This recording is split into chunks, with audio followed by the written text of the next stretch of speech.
Episode start అవగానే ఇక రుద్రాణి అయితే హాల్లో రాజ్ ఫోటోకి దండ వేసి ఇక దీపాలు వెలిగించాలని ట్రై చేస్తూ ఉంటుంది. ఇంతలోనే కుటుంబ సభ్యులందరూ వచ్చి ఇక కావ్య చాలా బాధపడింది. నిన్ననే తన భర్త గురించి చాలా విలవిల్లాడిపోయింది. ఇంతలోనే తన మనసుని బాధ పెట్టడం కోసం ఈ విధంగా చేస్తున్నావేంటి అని చెప్పి కుటుంబం నిలదీస్తే అందరి నోరు ఇక మూయించేస్తుంది రుద్రాణి. వాడు ఎంతైనా నా మేనలుడు, వాడికి ఇక నేను దీపం పెట్టాల్సిందే అని చెప్పి కావాలని ఇక కావ్యని రెచ్చగొట్టాలని ప్లాన్ చేసి ఇక అందరి ముందు కావ్యని ఒక పిచ్చిదానిలాగా క్రియేట్ చేయాలని కరెక్ట్గా దీపం వెలిగిస్తూ ఉంటుంది. ఇంతలోనే కావ్య వచ్చి చెయ్యి పట్టుకొని గట్టిగా మెలపెట్టి ఇక 10 నిమిషాల పాటు వదలదు. ఇక వెంటనే చెయ్యి వదిలించుకోగానే నా భర్త చనిపోయాడని అనద్దన్నాను, నా భర్త బ్రతికే ఉన్నాడు అన్నా కూడా ఇంకా దీపం వెలిగిస్తావా నిన్ను అని చెప్పి ఇక రుద్రాని మెడ పట్టుకొని గోడకి అదిమేస్తుంది కావ్య. ఇక వెంటనే ఇందిరాదేవి, అక్కడే ఉన్న అపర్ణ, స్వప్న అందరూ కూడా కావ్యని ఆపుతూ ఉంటారు. కావ్య మాత్రం ఎంతమంది ఆపినా కూడా రుద్రాని గొంతు పట్టుకొని ఇక వదలనంటే వదలను, నా భర్త గురించి మరొక్కసారి ఇలాంటి మాటలు మాట్లాడావంటే నిన్ను నిలువన చంపేస్తాను, నా భర్త గురించి ఏమేమి అంటున్నావో అవన్నీ నీకే జరిగేలాగా చేస్తాను, జాగ్రత్త అని చెప్పి గట్టిగా పట్టుకొని ఒక్కసారిగా వదిలిపెడుతుంది ఇక కావ్య. వెంటనే ఇక రుద్రాని దెబ్బకి ఇక వదిలించుకొని దగ్గుకుంటూ ఉక్కిరి బిక్కిరి అయిపోతూ మంచినీళ్ళు అని చెప్పి ఇక కేకలు వేయగానే మమ్మీ మమ్మీ అని చెప్పి రాహుల్ తీసుకొచ్చి వాటర్ ఇస్తాడు. ఇక వాటర్ తాగి అమ్మో ఈ పిచ్చిది నన్ను చంపేసిద్ది, నాకు తెలుసు, నేను ఎప్పటి నుండో చెప్తున్నాను, కావ్యకి పిచ్చి పట్టిందంటే మీరు ఎవరు నమ్మట్లేదు, చూశారు కదా నా మీద ఎంత ఘోరంగా చంపడానికి ప్రయత్నం చేసిందో, చాలు ఈ ఇంట్లో ఇంకా ఎన్ని చూడాలో ఏంటో, రాజ్ విషయంలో అందరూ నమ్మిన విషయమే, కావ్యకి ఎందుకు మీరు నమ్మకం కలిగించలేకపోతున్నారు, ఇలాగే రోజు రోజుకి పోతూ ఉంటే ఏదో ఒక రోజు అపర్ణ వదిన, సుభాష్ అన్నయ్య మిమ్మల్ని కూడా నాలాగే ట్రీట్ చేస్తుంది అనగానే కావ్య కోపంతో రగిలిపోతూ అక్కడ ఉన్న దీపపు కుందుని తీసి, ఏయ్ మాట్లాడొద్దన్నాను కదా, ఎందుకు మాట్లాడుతున్నావు, మరొక్కసారి నన్ను పిచ్చిదానిలాగా నువ్వు మాట్లాడితే నిన్ను నిజంగానే చంపేసి అప్పుడు పిచ్చి ఆసుపత్రికి వెళ్తాను, రుద్రాణి గారు అని చెప్పి అక్కడ ఉన్న దీపం కుందిని తీసుకొచ్చి మెడ మీద పొడవబోతూ ఉంటే ఒక్కసారిగా ఇంట్లో అందరూ షాక్ అయిపోతారు. ఇక రుద్రాణి అయితే నాకు కావాల్సింది కూడా ఇదే, అమ్మయ్య ఇది కంప్లీట్గా ఇంట్లో అందరి కంట పడింది, దీని బిహేవియర్ చూసి ఇంట్లో అందరూ షాక్ అయిపోతున్నారు, దీన్ని ఖచ్చితంగా పిచ్చి పట్టిందని ఇంట్లో అందరి ముందు బాగా దీన్ని రెచ్చగొట్టాను అని చెప్పి రుద్రాని మనసులో అనుకుంటూ ఉంటుంది. ఇక వెంటనే చేతిలో ఉన్న దీపం కుందని అప్పు గట్టిగా లాక్కొని, అక్క ఏంటక్క నువ్వు ఇంత ఆవేశపడుతున్నావేంటి అనగానే, ఆవేశం కాదే, కావ్యం చూస్తుంటే నాకెందుకో భయం వేస్తుంది అని చెప్పి స్వప్న అంటుంది. మరొక పక్క వెంటనే ఇక అపర్ణ, ఇందిరాదేవి, అప్పు, కావ్య, స్వప్న ఇద్దరూ తీసుకొని కావ్యని లోపలికి తీసుకెళ్ళండి అనగానే, అమ్మమ్మ, అత్తయ్య గారు, నేను ఉన్నది ఉన్నట్టే మాట్లాడుతున్నాను, మీ అబ్బాయి విషయంలో ఈ రుద్రాణి గారు కావాలని ఇలాంటివన్నీ చేస్తూ ఉంటే తట్టుకోలేక ఈ రకంగా బిహేవ్ చేశాను, నిజానికి ఆయన బ్రతికే ఉన్నారు, ఆయన గురించి తప్పుగా మాట్లాడితే ఎవరినైనా నేను ఎదిరిస్తాను అని చెప్పి ఇక అనుకుంటూ ఉంటే అప్పు అలాగే ఇక స్వప్న ఇద్దరు కూడా కావ్యని తీసుకొని లోపలికి వెళ్ళిపోతారు. చెప్పాను కదా మీ ఎవ్వరికి కూడా నేను చెప్పిన మాటలు ఎవరు పట్టించుకోరు, ఇప్పుడు చాలా బాగుంది కదా, మీరందరూ ప్రశాంతంగా ఉన్నారు కదా అనగానే ఇక అపర్ణ వెంటనే, అత్తయ్య గారు కావ్య గురించి ఇక నేను ఒక నిర్ణయం అయితే తీసుకున్నాను, ఖచ్చితంగా కావ్యకి ట్రీట్మెంట్ ఇప్పించాలి అని చెప్పి ఇక అనగానే ఒక్కసారిగా ఆనందపడిపోతూ ఉంటుంది రుద్రాని. వెంటనే సంతోషం వదిన, ఇప్పటికైనా నా మాట లెక్కలోకి తీసుకున్నారు, ఈరోజు డాక్టర్ని పిలిపించి కావ్యకి ట్రీట్మెంట్ స్టార్ట్ చేయించండి, లేదంటే తన భర్త ఉన్నాడని ఊహలోనే బ్రతుకుతూ ఎవరైనా ఒక్క మాట కూడా రాజు గురించి మాట్లాడినా వాళ్ళని ఇదిగో నాలాగే చంపడానికి ప్రయత్నం చేస్తుంది, ఇంట్లో మనిషిని కాబట్టి నేను ఊరుకున్నాను. అదే రోడ్డు మీద వాళ్ళ మీద కూడా ఇలాగే ప్రయత్నం చేస్తే ఇక దుగ్గిరాల కుటుంబంలో ఉన్న కోడలు ఈ విధంగా అయిపోయింది ఏంటని ఇంట్లో వాళ్ళందరి గురించి చీపుగా అనుకుంటారు అని చెప్పి ఇక అక్కడి నుంచి లోపలికి వెళ్ళిపోతుంది రుద్రాణి. ఇక వెంటనే లోపలికి వెళ్ళి ఒరే రాహుల్ చూడరా, గొంతంతా నొప్పి వస్తుంది, అది ఎంతైనా చాలా బలంగా నొక్కిందిరా నా గొంతు అని చెప్పి అద్దంలో చూసుకుంటూ ఉంటే, మమ్మీ నాకు ఈరోజు ఒకటి అర్థమైంది మమ్మీ, మనం అనుకుంటాం కానీ మనం ఏమీ చేయలేం, కానీ మంచి వాళ్ళ కోపం మాత్రం ఖచ్చితంగా మరణగండం అనే సామెతలాగా అనిపించింది మమ్మీ. కావ్య ఫస్ట్ టైం నిన్ను చంపేస్తుందేమోనని భయపడ్డాను. చాలా కోపంతో ఆవేశంతో ఒక్కసారిగా నీ పేక నొక్కేస్తుంటే నాకు కాళ్ళు చేతులు ఆడలేదనుకో అనగానే, ఒరే స్టూపిడ్ ఫెలో, నువ్వు నన్ను విడిపించకుండా దూరంగా ఏం చేస్తున్నావురా? అప్పటికి రాహుల్ అని అంటూనే ఉన్నానంటే ఏమో మమ్మీ, నాకు కావ్యం చూస్తుంటే కావ్య కళ్ళల్లో చూస్తుంటే చాలా భయం అనిపించింది. ఆ టైంలో నేను వస్తే నన్ను కూడా నీలాగే చేస్తుందని భయపడి వెనక్కున్నాను. ఎందుకైనా మంచిది కావ్య విషయంలో కొంచెం జాగ్రత్తగా ఉండు మమ్మీ అనగానే, రే స్టూపిడ్, నువ్వు నాకు జాగ్రత్తలు చెప్తున్నావా? ఈరోజు ఇదంతా జరుగుతుందని ఊహించానురా, అందుకే నేను ఈరోజు ఇలా చేశాను. నిన్నే కనీసం పూజ చేస్తే ఊరుకొని కావ్య ఈరోజు రాజ్కి దీపం పెడితే ఊరుకుంటుందా? అందుకే వేరంగం వేస్తుంది, చంపడానికి కూడా తెగిస్తుందని తెలుసుకొని ప్రయత్నం చేశాను. బట్ ఈ ప్రయత్నంలో సక్సెస్ అయ్యాను. ఈరోజు ఖచ్చితంగా ఇక అపర్ణ వదిన డాక్టర్ వరకు మాట్లాడింది అంటే కావ్యకి పిచ్చి పట్టిందని క్లియర్గా నమ్మేశారు. ఈరోజు నాకు చాలా హ్యాపీగా ఉంది, అలాగే గొంతు కూడా నొప్పిగా ఉంది అని చెప్పి అనగానే, మమ్మీ ఈరోజు కొంచెం సేపు రెస్ట్ తీసుకో మమ్మీ, రేపటి నుంచి కావాలంటే కొత్త ప్లాన్ వేయచ్చు, నాకైతే భయపడుతున్నాను అని చెప్పి రాహుల్ అయితే అక్కడి నుంచి వెళ్ళిపోతాడు. ఇక ఇక్కడ ఇలా ఉంటే రాజ్ విషయంలో ఇక యామిని అయితే గట్టిగా ప్లాన్ చేస్తుంది. ఇక రాజ్కి ఎటువంటి జ్ఞాపకాలు గుర్తుకు రాకూడదంటే నిన్న ఒక కొత్త ప్రపంచాన్ని సృష్టించాలి. ఆ ప్రపంచంలో ఉన్న వాళ్ళే రాజ్ని ఇక నాకు రాజ్కి పెళ్ళయ్యే మార్గం చూపిస్తారు అని చెప్పి కొత్త ఆలోచనతో ఇక మొత్తానికైతే ఆ హాస్పిటల్లో ఆ లేడీ ఎవరో తెలుసుకోవాలి. ఆ లేడీని తెలుసుకున్నాక ఇక రాజ్ విషయంలో ఏదో రకంగా రాజ్ని మైమర్పించాలి అని చెప్పి హాస్పిటల్కి బయలుదేరుతారు. ఇక కావ్య కూడా, అవును హాస్పిటల్లో ఆయన వచ్చి నన్ను జాయిన్ చేశారు, తర్వాత ఆయన కనిపించలేదు, ఈరోజు ఖచ్చితంగా డాక్టర్ గారిని కనుక్కుంటాను, ఆయన అడ్రస్ ఏమన్నా ఉందేమో కనుక్కొని ఆయన బ్రతికే ఉన్నారని ఇంట్లో అందరికీ నిరూపణ చేస్తాను అని చెప్పి కావ్య ఇంట్లో నుంచి ఇక బయలుదేరుతూ ఉంటుంది. ఇక హాల్లో ఇందిరాదేవి, సీతారామయ్య అందరూ కూడా ఇక చూస్తూ ఉండగా ఇక కావ్య అయితే సీరియస్గా ఇక అక్కడి నుంచి వెళ్ళిపోతూ ఉంటుంది. ఇక అదంతా గమనిస్తూ ఉన్న కళ్యాణ్ వెంటనే వదిన అనగానే, ఏంటి కవి గారు అని చెప్పి అనగానే, ఎక్కడికి వెళ్తున్నా వదిన, నేను కూడా రావాలా అనగానే, ఏమీ అవసరం లేదు కవి గారు, నేను ఒక్కదాన్నే వెళ్తాను అని చెప్పి ఇక అక్కడి నుంచి వెళ్ళిపోతుంది. ఇక వెంటనే రుద్రాణి ఇక మెల్లగా కిందకి దిగి, చూశారు కదా మీరందరూ కూడా బాగా తరించండి, కావ్యం చూస్తుంటే చాలా జాలనిపిస్తుంది, ఒక్కోసారి భయం అనిపిస్తుంది, ఈరోజు కూడా మొన్నటి మాదిరిగానే ఖచ్చితంగా బయటికి వెళ్తుంది, నేను అనుకున్న లెక్క ప్రకారం తను మళ్ళా రాజు బ్రతికే ఉన్నాడు, నేను చూశాను అని చెప్పి ఇంటికి వస్తుంది అనగానే ఇంట్లో అందరూ షాక్ అయిపోతారు. ఈ విషయం మీరెలా తెలుసు, మీకెలా తెలుసు అని చెప్పి స్వప్న అనగానే, ఎలా తెలుసా, పిచ్చిలో ఫస్ట్ స్టేజ్లో ఉన్నప్పుడు ఇక ఒకరోజు సేమ్ అందరినీ బాగా నమ్మిస్తారు, ఆ తర్వాత రెండో రోజు కూడా సేమ్ అలాగే చెప్పి నమ్మిస్తారు, ఇక మూడో రోజు నుంచి మనిషిని చూసినప్పుడల్లా ఇక ఏ మనిషిని చూసినప్పుడల్లా ఆ మనిషి అని చెప్పి వాళ్ళు మాట్లాడుకుంటూ వాళ్ళ జీవితాంతం గడిపేస్తారు.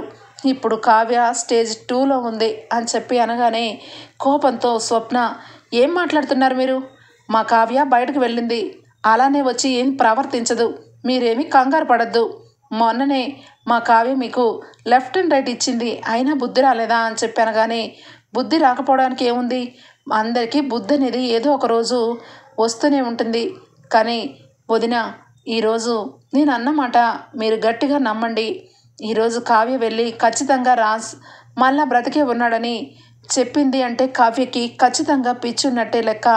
లేదు, తను నార్మల్గానే ఉంటే మీరు అన్నట్టు నేనే రాంగ్. కానీ ఏది ఏమైనా ఈ విషయంలో కావ్యకి పిచ్చి పట్టడం మాత్రం డ్యామ్ షూర్. తనకి ట్రీట్మెంట్ ఇప్పించకపోతే ఖచ్చితంగా ఏదో ఒక రోజు మీరందరూ బాధపడాల్సి వస్తుంది అని చెప్పి ఇక ముందుగానే ప్లాన్ చేసి పెట్టుకుంటుంది రుద్రాణి. ఇక కావ్య కూడా హాస్పిటల్కి వెళ్తుంది. ఇక ఇంతలోనే రాజ్ అలాగే యామిని హాస్పిటల్కి ఇక వెళ్ళడంతో వెంటనే అక్కడ రిసెప్షన్లో మొన్న ఒక అమ్మాయికి ఇక కళ్ళు తిరిగేసరికి మేము జాయిన్ చేసాం కదా, ఆ అమ్మాయి ఎవరు, ఆ అమ్మాయి గురించి కొన్ని డీటెయిల్స్ నాకు కావాలి అని చెప్పి యామిని అయితే రాజ్ కార్లో ఉండగానే డీటెయిల్స్ అయితే తీసుకుంటుంది. ఓకే మేడం అని చెప్పి డీటెయిల్స్ అయితే ఇస్తారు. ఇంతలోనే రాజ్కి దారి పొడుగునా వాళ్ళ చిన్నప్పుడు సంగతులని అవ్వని ఇవ్వని రాజుని మైమరిపిస్తూ ఒక చోట ఆపి ఇక ఒక కావాలని యామిని మనిషినే పెట్టించి యామిని ఫ్రెండ్కి అన్ని విషయాలు చెప్పి ఇక మాట్లాడమని చెప్తుంది. రాజ్ ఇక ఎవరు మీరు అనగానే, అదేంటి రామ్, నన్ను మర్చిపోయావా, నువ్వు నేను కాలేజ్ మేట్స్లో, ఇక నేనంటే నీకు చాలా ఇష్టం, నువ్వన్నా కూడా నాకు చాలా ఇష్టం, మన ఇద్దరం బెస్ట్ ఫ్రెండ్స్ కదా అని చెప్పి అంటాడు. ఆ మాటలకి రాజ్కి ఏమీ అర్థం కాదు. పోనీలేరా, నన్ను నువ్వు గుర్తుపట్టకపోయినా నువ్వు మాత్రం బాగుండాలి. అవును, యామినిని నువ్వు పెళ్లి చేసుకునే ఆలోచన ఉందా లేదా? పాపం యామిని నీ గురించి ఎంత బాధపడిందిరా. జీవితంలో నిన్ను తప్ప వేరొకరిని ప్రేమించలేదు. కాలేజ్ మొత్తంలో యామిని నువ్వే బెస్ట్ లవర్స్, అది మర్చిపోయావా? ఈరోజు యామిని నీ గురించి ఎంత త్యాగం చేసిందిరా. నేను ఎన్నోసార్లు యామినికి చెప్పాను, ఇక రాజ్ కాకుండా ఇంకెవరినైనా పెళ్లి చేసుకోవచ్చు కదా. రాజ్ ఇక జీవితాంతం గతం మర్చిపోయి ఉన్నాడని నేను ఎన్నోసార్లు ప్రయత్నం చేశాను. అయినా కూడా నీ కోసం జీవితాంతం సింగిల్గా అయినా ఉండిపోతుందని నాతో చెప్పిందిరా. కానీ నువ్వు మాత్రం ఆ తప్పు చేయొద్దు. యామినిని పెళ్లి చేసుకో, తనని నీ లైఫ్ పార్ట్నర్ చేసుకోరా. నువ్వు యామిని ఒకప్పుడు ఫారెన్లో ఉండి ఎంజాయ్ చేసేవాళ్ళు కదా, అలాగే ఎంజాయ్ చేస్తూ లైఫ్ని లీడ్ చేయరా అని చెప్పి ఇక ఒక ఫ్రెండ్ లాగా ఇక రాజ్ శ్రేయాభిలాష్ లాగా చెప్పిస్తుంది. రాజ్ అన్నీ కూడా వింటాడు. ఇక అక్కడి నుంచి రాజుని తీసుకొని హాస్పిటల్కి లోపలికి పిలుస్తుంది. డాక్టర్ గారు ఇక రాజుని చెక్ చేయాలని లోపలికి పిలుస్తారు. ఇంతలోనే కావ్య వస్తుంది హాస్పిటల్కి. ఇక మొన్న నన్ను ఒక వ్యక్తి అడ్మిట్ చేశారు కదా, అతని వివరాలు నాకు కావాలి, అతని గురించి మీకు తెలిసిన విషయం ఏమైనా ఉంటే నాకు చెప్పండి అనగానే, అయ్యో మేడం, అతను ఈరోజు కూడా వచ్చారు, ఇప్పుడే అతను అటువైపుగా వెళ్తున్నారు, మీరు వెళ్ళండి అని చెప్పి అనగానే ఒక్కసారిగా కావ్య సంతోషంతో, ఏంటి ఆయన మళ్ళా కనిపించారా అని చెప్పి ఇక పరుగున వెళ్తుంది. రాజ్ ఇక లోపల డాక్టర్ ఎదురుగుండగా యామిని పక్కన కూర్చొని ఇక రాజ్ కనిపిస్తాడు. కావ్యకు ఒక్కసారిగా కళ్ళ నిండా నీళ్ళు. ఇక ఆయనని చూస్తూనే రాజుని చూస్తూనే, ఏమండి, మీరు బ్రతికి ఉన్నారు, మీరు ఎప్పుడు కూడా ఇలాగే నిండు నూరేళ్ళు ఆయుష్తో జీవితాంతం బ్రతకాలి, మీకు ఏమీ అవ్వకూడదు అని చెప్పి దూరం నుంచి రాజుని చూస్తూ ఎమోషనల్ అయిపోతూ ఉంటుంది కావ్య. ఇక ఒక్కసారిగా రాజ్ పక్కనున్న యామినిని కూడా చూస్తుంది. ఈ అమ్మాయి ఎవరు, ఈ అమ్మాయితో ఈయన ఎందుకున్నట్టు, అయినా ఈయనకి ఇక యాక్సిడెంట్ అయిన తర్వాత సరాసరి ఇంటికి రాకుండా ఈ అమ్మాయితో ఎందుకున్నట్టు, అసలు ఈయనకి ఏమైంది అని చెప్పి ఇక లోపలికి వెళ్ళబోతుంటే వెంటనే అక్కడికి నర్స్ వచ్చి, ఏంటి, ఏమైంది, మీరు లోపల పేషెంట్స్ డాక్టర్తో మాట్లాడుతున్నారు, మీరు ఎవరికి చెప్పా చేయకుండా లోపల వరకు రావడం ఏంటి, పదండి బయటికి, నడవండి, ఇలా గనక ఎవరైనా చూస్తే అనవసరంగా నన్ను ఇక వర్కులోంచి తీసేస్తారు, పదండి మేడం అని చెప్పి కావ్యని బయటికి వెళ్ళమంటుంది. కావ్య అది కాదు ఆయన అనగానే, ప్లీజ్ మేడం, ఆయన బయటకు వస్తారు కదా, అప్పుడు మాట్లాడండి, దయచేసి పదండి అని చెప్పి బయటకు పంపించేస్తుంది. ఇక కావ్య ఇక నడుచుకుంటూ బయటకు వస్తూ ఇక ఎప్పుడెప్పుడు రాజ్ లోపల నుంచి బయటకు వస్తాడా అని చెప్పి ఎదురు చూస్తూ ఉంటుంది. ఇక వెంటనే రాజ్ గురించి ఇక డాక్టర్కి అయితే ఇక పర్సనల్గా కొన్ని విషయాల్లో డాక్టర్కి చెప్తూ ఉంటుంది.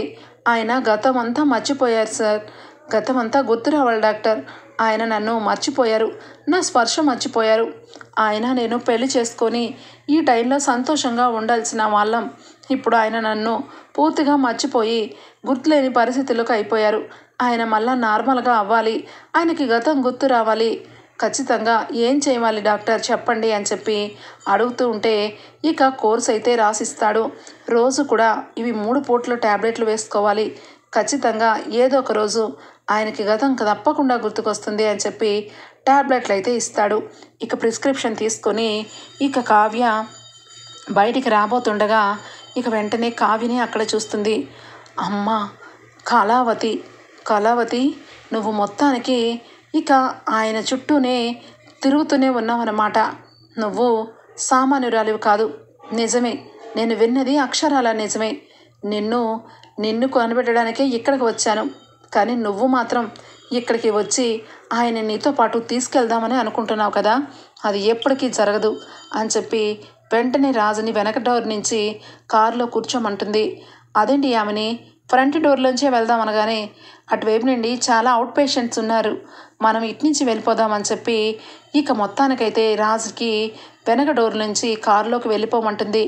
ఇక ప్రిస్క్రిప్షన్ తీసుకొని ఇక నేను మెడిసిన్స్ తీసుకుంటాను బావా, నువ్వు కూర్చో అని చెప్పి ప్రిస్క్రిప్షన్ తీసుకెళ్ళి ఆపోజిట్లో ఇక ఆ ప్లేస్లో వేరే ట్యాబ్లెట్లు తీసుకుంటుంది.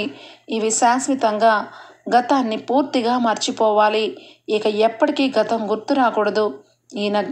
ఇక బావా రాజ్, ఇక నీ జీవితంలో నీ గతాన్ని ఎప్పటికీ గుర్తు చేసుకోలేవు, స్పర్శను కూడా గుర్తుపట్టలేవు అని చెప్పి ఇక ట్యాబ్లెట్లు వేరే తీసుకొని ఇక వెనక నుంచి కారులో కూర్చొని పద బావా ఇంటికి వెళ్ళిపోదాం పద అనగానే సర్ప్రైజ్ అన్నావు అనగానే సర్ప్రైజ్ ఖచ్చితంగా ఉంది బావా, కానీ ఆ సర్ప్రైజ్ని నువ్వు చూసి నన్ను గుర్తుపట్టగలవా? నువ్వు ఇద్దరం ఒకప్పుడు ఎంత సంతోషంగా ఉన్నామో ఆ సంతోషాన్ని నువ్వు నన్ను తిరిగి ఇవ్వగలవా అని చెప్పి అక్కడి నుంచి సరాసరి ఒక పార్క్కి తీసుకొని వెళ్తుంది యామిని.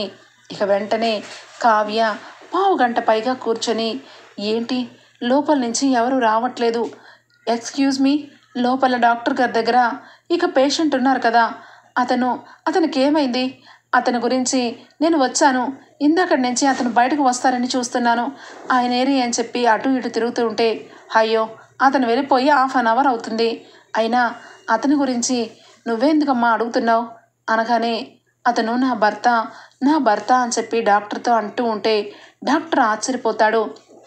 ఏంటి నీ భర్త? ఆ అమ్మాయి కాబోయే భర్త అని చెప్పింది అనగానే లేదు డాక్టర్, అతను నా మెడలో 3 ముళ్ళు వేసిన నా భర్త, నాకు ఆయనకి యాక్సిడెంట్ అయింది, ఆ యాక్సిడెంట్లో ఆయన కనిపించలేదు, నేను ఒక్కదాన్నే మిగిలానని ఇంట్లో అందరూ అనుకుంటున్నారు, కానీ ఆయన ప్రాణాలతోనే ఉన్నారని నాకు 2 రోజుల క్రితమే తెలిసింది. ఎప్పుడైతే ఆయన్ని చూశానో ఇక నాకు అప్పుడే అర్థమైంది ఆయన ప్రాణాలతో బ్రతికే ఉన్నారని. ఈరోజు ఆయన్ని చూసి ఎప్పుడెప్పుడు ఆయన్ని తీసుకొని ఇంటికి వెళ్దామని ఎదురు చూస్తున్నాను డాక్టర్, దయచేసి ఆయన ఎక్కడికి వెళ్ళుంటారు అనగానే డాక్టర్ చాలా బాధపడతాడు. వెంటనే అదేంటి యామిని అనే అమ్మాయి అతనికి గతం గుర్తు రావాలని చెప్పి తను పెళ్లి చేసుకోవాలని నా దగ్గర చాలా మాటలు మాట్లాడింది, ఈ అమ్మాయి చూస్తే ఆయన భార్యని అంటుంది, ఎవరి మాట వినాలి, అసలు ఎంతవరకు కరెక్ట్ అని చెప్పి ఇక ఆలోచిస్తూ ఉంటే మీరు ఎందుకు అనుమానిస్తున్నారు డాక్టర్, ఏ మనిషి కూడా ఒక వ్యక్తిని చూసి నా భర్త అని చెప్పి ఎవరు చెప్పరు, నేను చెప్తున్నాను అంటే నిజంగా నా మాట నమ్మండి, ఆయనకి యాక్సిడెంట్ అయింది కదా, అదే యాక్సిడెంట్లో నేను కూడా దెబ్బలు తగిలి నేను కూడా పక్క రూమ్లోనే ఉన్నాను, ఆయన నన్ను గుర్తుపట్టని పరిస్థితుల్లో ఎందుకు వెళ్ళిపోతున్నారు, ఆయనకి ఏమైంది డాక్టర్, అతనికి ఏం జరిగింది అనగానే ఇక అప్పుడు డాక్టర్ అయితే చెప్తాడు, అతనికి ఇక గతం అంతా మర్చిపోయారమ్మా, ఆయనకి ఇక తలకి దెబ్బ తగ్గడం వల్ల ఆయన పూర్తిగా గతాన్ని మర్చిపోయాడు, ఇప్పుడు ఆయనకి ఎవరు గుర్తులేరు, అందుకే బహుశా నిన్ను గుర్తు పట్టుకుపో ఉండొచ్చు, నువ్వు చెప్పినట్టుగా నీ దగ్గర అతని భార్యవి అని ఒక్క సాక్ష్యం ఉన్నా కూడా అతని అడ్రస్ని నేను ఇస్తాను, చెప్పు, నువ్వు ఏమన్నా ఆయన భార్యవి అనడానికి ఏమన్నా ప్రూఫ్ ఉందా అనగానే మీకు తెలిసే ఉండొచ్చు, దుగ్గిరాల కుటుంబం అంటే ఇక Swaraj group of company industry MD అయినా ఆ విషయం మీకు తెలుసా అనగానే ఒక్కసారిగా డాక్టర్ షాక్ అవుతాడు. ఇక వెంటనే చేతిలో ఉన్న ఐడిని తీసి ఇక విజిటింగ్ కార్డుని తీసి అతను స్వరాజ్ ఇక పెద్ద గోల్డ్ షాప్కి ఎండి, పెద్ద పెద్ద బిజినెస్లు చేస్తూ ఇక ఈ ఇండస్ట్రీనే అందరికీ కలిపి ఇక అందరి విషయంలోనూ తోడుగా నీడగా ముందుండి నడిపించే స్వరాజ్ ఆయన భార్యని కళావతిని అని చెప్పి ఇక మొత్తానికైతే ఆధార్ కార్డు ఇక అన్నిటి సంబంధించిన మెయిన్ పెళ్లి ఫోటోలు అన్నీ కూడా చూపిస్తుంది డాక్టర్కి అయితే. ఇక వెంటనే డాక్టర్ అయితే ఆశ్చర్యపోతూ అతను ఖచ్చితంగా గతాన్ని మర్చిపోయాడు కాబట్టి నేను గుర్తుపట్టలేదమ్మా, సారీ, అతని అడ్రస్ ఇదిగోనమ్మా అని చెప్పి మొత్తానికైతే అడ్రస్ అయితే ఇస్తాడు డాక్టర్ అయితే. ఇక వెంటనే ఆనందంతో అక్కడి నుంచి ఇక అడ్రస్ తీసుకొని వెళ్ళాలని బయలుదేరుతుంది. హాస్పిటల్ బయటికి రాగానే ఎండకి తగిలి కావ్య ఒక్కసారిగా సొమ్మసిల్లిపోతుంది. ఇంతలోనే ఇక అటువైపుగా కళ్యాణ్ వెళ్తూ వదినా వదినా అని చెప్పి ఇక కళ్యాణ్ అయితే ఇంటికి తీసుకుని వెళ్ళిపోతాడు. ఇంటికి వెళ్ళగానే ఇక వెంటనే కావ్య పరిస్థితి చూసి ఒరే కళ్యాణ్, కావ్యకి ఏమైంది అని చెప్పి అందరూ ఆశ్చర్యపోతూ ఉంటే ఇక వెంటనే అది వదిన ఇక ఎండలో నడుచుకుంటూ కింద పడిపోయింది, నాకెందుకో వదినలా అనిపించి అటు సైడ్గా వెళ్తూ ఇక వదినని తీసుకొని వచ్చాను, వదిన వదిన అని చెప్పి మంచినీళ్ళు తాగిపిచ్చి మొహం మీద నీళ్లు చల్లుతాడు కళ్యాణ్ అయితే. ఒక్కసారిగా కళ్ళు తెరిచి కవిగారు మీ అన్నయ్య బ్రతికే ఉన్నాడు, మీ అన్నయ్యని నా కళ్ళారా చూశాను, మీ అన్నయ్య బ్రతికే ఉన్నారు కవిగారు, మీ అన్నయ్యని ఎవరో ఒక ఆడ మనిషి ట్రాప్ చేసింది, ఆ మనిషి ఇక గతాన్ని మర్చిపోయి ఇక మనల్ని మన చోటకి రాకుండా ఆ అమ్మాయితోనే ఉండిపోయి వెళ్ళిపోతున్నారు, ఈ మనిషి ఎక్కడున్నారో అక్కడికి వెళ్ళి అర్జెంటుగా మీ అన్నయ్యని తీసుకురావాలి పద కవిగారు అనగానే చెప్పాను కదా వదిన, ఖచ్చితంగా కావ్య ఈ మాటే అంటుందని, నేను చెప్పినట్టుగా ఇప్పటికైనా కావ్యకి ట్రీట్మెంట్ ఇప్పించండి, లేదంటే కావ్య చేజారిపోతుంది అని చెప్పి అంటూ ఉంటుంది రుద్రాణి. మరొక పక్క అప్పు ఇన్వెస్టిగేషన్లో ఇక రాజ్ కావ్య కారుకి ఇక నార్మల్గా స్లిప్ అయ్యి కొండల్లో ఇల్లో పడలేదు, ఇక పెద్దగా ఇక ఉన్న టైర్కి బుల్లెట్ గాయం వల్ల బుల్లెట్ తగలడం వల్ల లోయల్లో పడిపోయింది అని చెప్పి తెలుస్తుంది.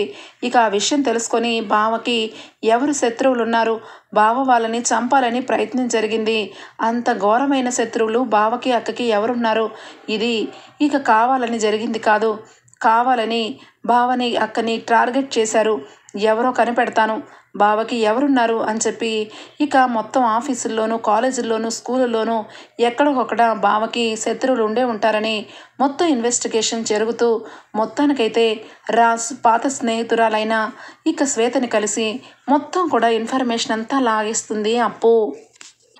శ్వేత ఇక యామిని గురించి పాయింట్ టు పాయింట్ మొత్తం చెప్తుంది. రాజ్కి ఒకప్పుడు టార్చర్ చేసి తనని సొంతం చేసుకోవడానికి ఇక ఏదో రకంగా రాజుని తీసుకొని వెళ్ళిపోయి ఉండొచ్చు, అది చాలా ఘోరం సైకో ఆడది, అలాంటి దాని గురించి దూరంగా వెళ్ళిపోవాలని రాజ్ పాపం ఇక ఎప్పుడు ఎవరికి చెప్పొద్దని నాతో ఒట్టేయించుకున్నాడు.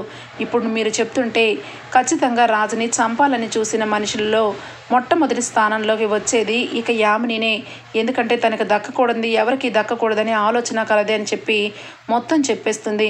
ఇక అప్పు అయితే అక్క చెప్పినట్టుగా ఇక కరెక్ట్గానే బావ బ్రతికే ఉండుంటాడా, బ్రతుకుంటే ఎక్కడున్నాడు, ఆ అమ్మాయి దగ్గరే ఉండుంటాడా, అసలు ఆ అమ్మాయి ఎక్కడ ఉంటుంది అని చెప్పి మొత్తానికి ఇక ఒక కొలిక్ అయితే వస్తుంది అప్పు ఇన్వెస్టిగేషన్.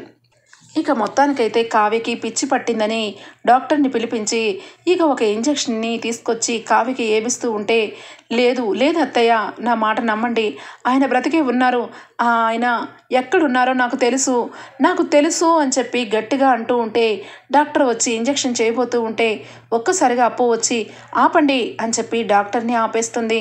ఏమైంది, మీ అక్కకే పిచ్చి అనుకుంటే నీకు కూడా పిచ్చి పట్టిందా అని చెప్పనగానే నోరు అదుపులో పెట్టుకొని మాట్లాడండి రుద్రాణి గారు, పిచ్చి ఎవరికి పట్టిందో నేను తేల్చేస్తాను, అక్క చెప్పినట్టుగా బావ బ్రతికే ఉన్నాడని 75% మా ఇన్వెస్టిగేషన్లో తేలింది, ఈ విషయంలో ఇంకా తేలాల్సి ఉంది, అప్పటి వరకు మా అక్క గురించి తప్పుడుగా మాట్లాడితే ఊరుకోను అని చెప్పి మొత్తానికైతే అప్పు అందరి ముందు కావ్యని లోపలికి తీసుకెళ్ళి ఇక విషయం మొత్తం కూడా చెప్తుంది.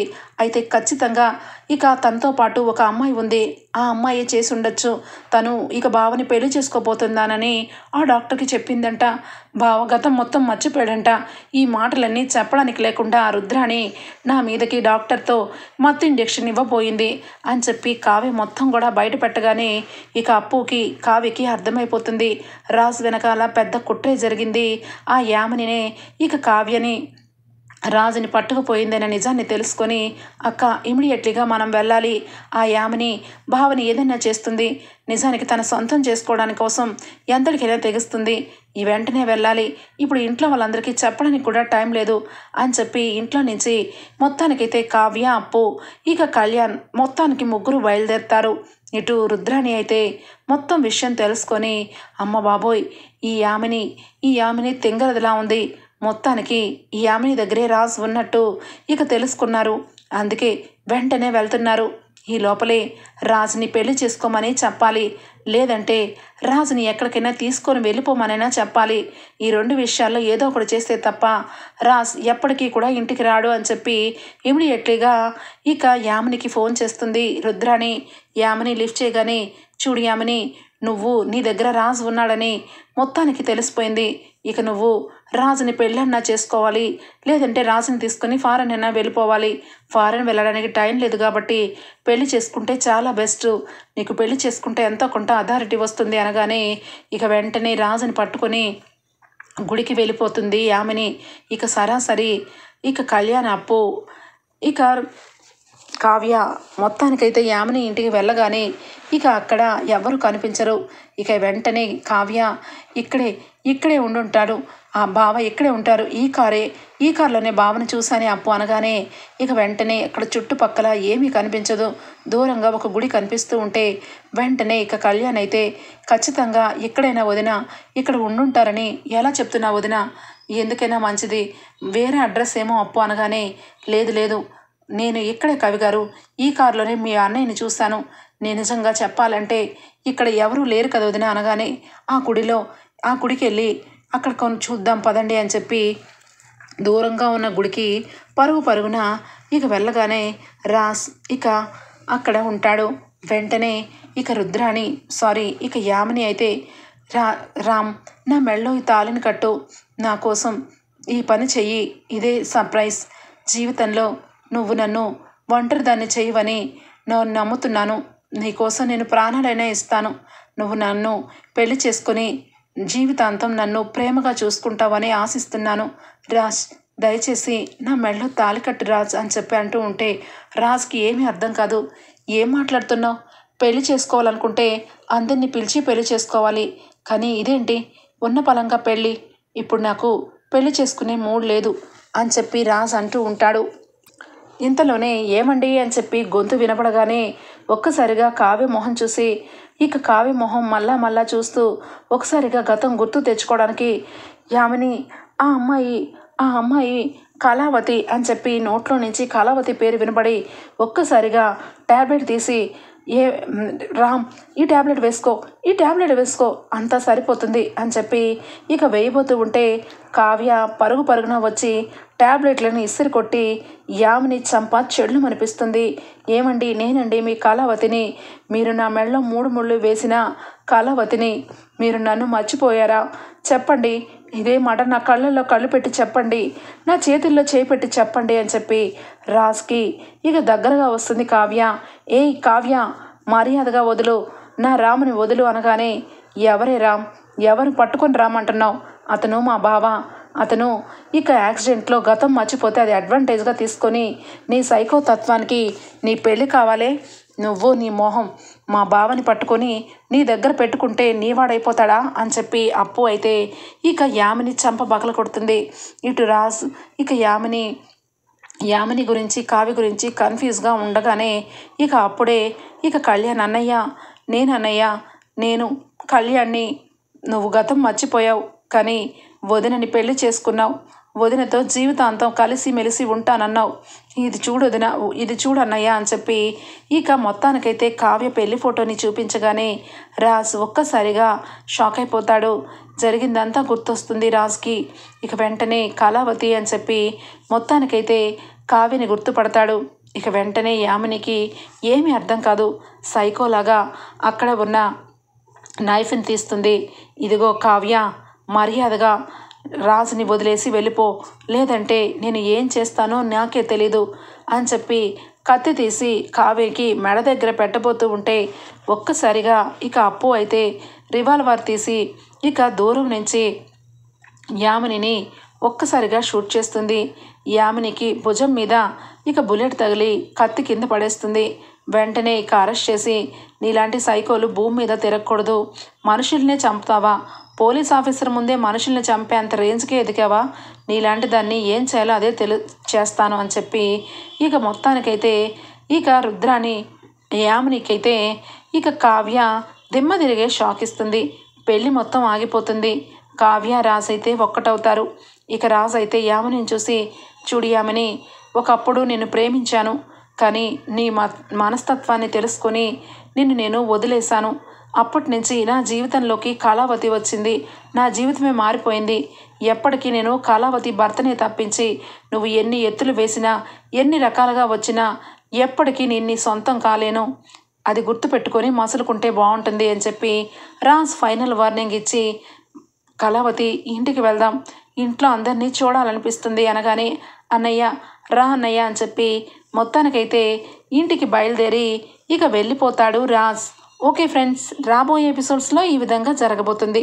మీకు గనక నచ్చినట్లయితే ఒక లైక్ ఇచ్చేయండి friends. Bye, take care, thank you.